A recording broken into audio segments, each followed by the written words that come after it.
মই এটা কথা আপোনাক সুধিবৰ মন গৈছে সেয়া হ'ল যে আপুনি যেতিয়াৰ পৰা ভাৰতীয় জনতা পাৰ্টিত যোগদান কৰিছে মই আপোনাৰ গোটেই পৰিক্ৰমাটোক স্বচক্ষে প্ৰত্যক্ষ কৰি আহিছোঁ কাৰণ আপুনি যোগদান কৰা দিনা নীতিন গাডকাৰী ডিব্ৰুগড়ত উপস্থিত থকাৰ দিনা মই সিদিনা আছোঁ এগৰাকী সাংবাদিক হিচাপে সেই অনুষ্ঠান মই নিজে কেমেৰাত বন্দী কৰিছোঁ বা আপোনাৰ সাক্ষাৎকাৰ লৈছোঁ নীতিন গাডকাৰী ডাঙৰীয়া সাক্ষাৎকাৰ লৈছোঁ তাৰপাছত 2014 চনৰ পৰিৱেশটোও মই দেখিছোঁ তাৰ পৰৱৰ্তী সময়ত 16 চনৰ পৰিৱেশটো আমি দেখিছোঁ যেতিয়া আপুনি মুখ্যমন্ত্ৰী হ'ল তাৰ পৰৱৰ্তী সময়ৰ পৰিৱেশো দেখিছোঁ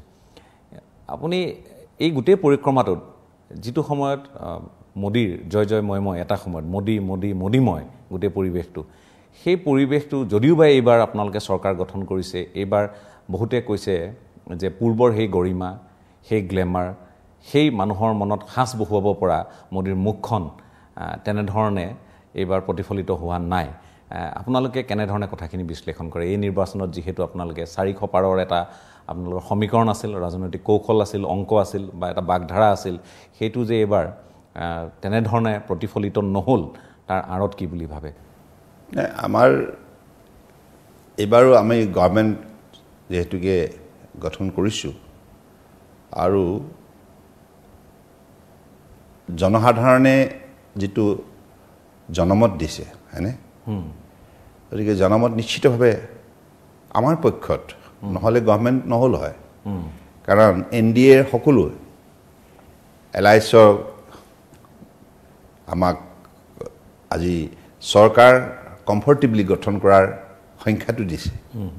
ইয়াৰ বাবে ভাৰতবৰ্ষৰ জনগণক কৃতজ্ঞতা জ্ঞাপন কৰিবই লাগিব কাৰণ আমি এনডিএ হিচাপে গৈছোঁ হয়নে কাৰণ বিজেপি হিচাপে এককভাৱে যোৱা নাই আমাৰ মিত্ৰ দলৰ সৈতে মিলিত প্ৰচেষ্টাৰে আমি জনসাধাৰণৰ সমৰ্থন বিচাৰিছিলোঁ মোদী ডাঙৰীয়াৰ নেতৃত্বত আৰু সমৰ্থন পাইছোঁ সংখ্যা কিছু কম হ'ব পাৰে কিন্তু সমৰ্থন পাইছোঁ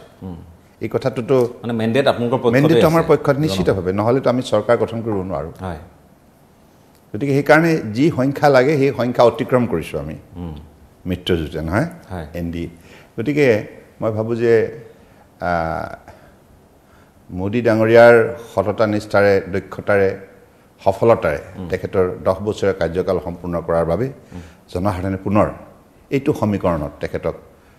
নেতৃত্ব প্ৰদান কৰাৰ বাবে সুযোগ প্ৰদান কৰিছে গতিকে মই ভাবোঁ যে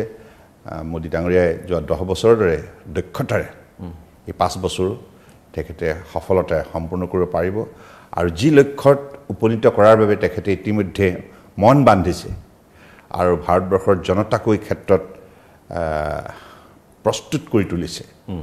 গতিকে সেই লক্ষ্যত আমি উপনীত হ'ব পাৰিম নিশ্চিতভাৱে